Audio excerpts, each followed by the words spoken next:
नमस्कार दोस्तों, स्वागत है आपका हमारे चैनल लॉ ट्रेंड पर। आज हम बात करेंगे भारत के न्यायिक तंत्र के एक महत्वपूर्ण पहलू कॉलेजियम सिस्टम के बारे में। यह सिस्टम क्या है, क्यों बना और इसके फायदे और कमियां क्या हैं? चलिए इसे विस्तार से समझते हैं। कॉलेजियम सिस्टम का परिचय। भारत में जजों की नियुक्ति और ट्रांसफर का जो सिस्टम आज लागू है उसे कॉलेजियम सिस्टम कहा जाता है।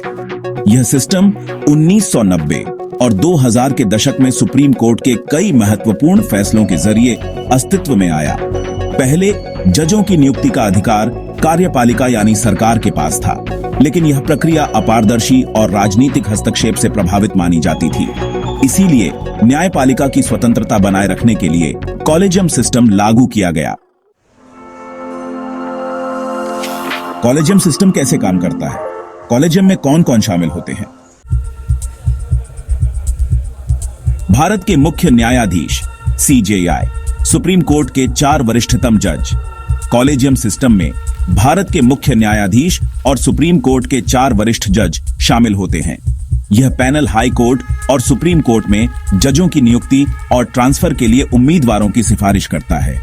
इन सिफारिशों के आधार पर राष्ट्रपति नियुक्ति करते हैं, लेकिन यह प्रक्रिया ज्यादातर कॉलेजियम की राय पर निर्भर होती है। निर्णय कैसे लिया जाता है? पैनल में सहमति से निर्णय लिया जाता है। असहमति की स्थिति में CJI की राय को प्राथमिकता दी जाती है। कॉलेजियम सिस्टम विवादों और आलोचनाओं के घेरे में। हालांकि कॉलेजियम सिस्टम ने न्यायपालिका को स्वतंत्र बनाने में मदद की है, लेकिन इसे लेकर कई सवाल उठते रहे हैं।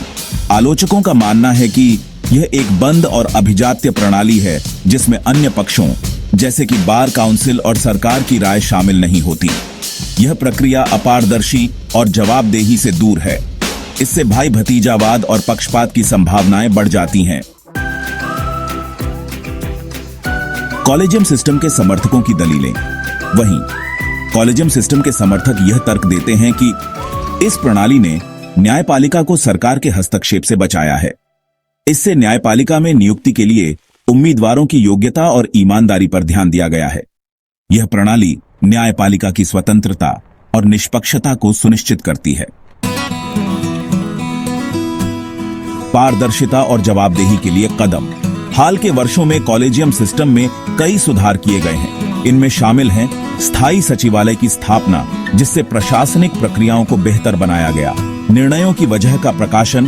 कॉलेजियम अब अपनी सिफारिशों का कारण सार्वजनिक करता है। फीडबैक मैकेनिज्म, जिसमें अन्य संबंधित पक्षों से राय ली जाती है। क्या कॉलेजियम सिस्टम पर्याप्त है? कॉलेजियम सिस्टम भारतीय न्यायपालिका में एक बड़ा बदलाव लाया है। इसके समर्थक इसे न्यायपालिका की स्वतंत्रता के लिए आवश्यक मानते हैं, जबकि आलोचक इसे पारदर्शिता की कमी के लिए जिम्मेदार ठहराते हैं। हालांकि हाल के सुधारों ने इस सिस्टम को बेहतर बनाने की दिशा में कदम उठाए हैं, लेकिन यह चर्चा आज भी जारी है कि क्या यह प्रणाली न्यायपालिका की नियुक्तियों के लिए आदर्श है। अगर आपको यह जानकारी उपयोगी लगी हो तो हमारे चैनल को लाइक और सब्सक्राइब करना न भूलें और कमेंट में बताएं कि आप कॉलेजियम सिस्टम के बारे में क्या सोचते हैं। अगले वीडियो में फिर मिलेंगे। धन्यवाद।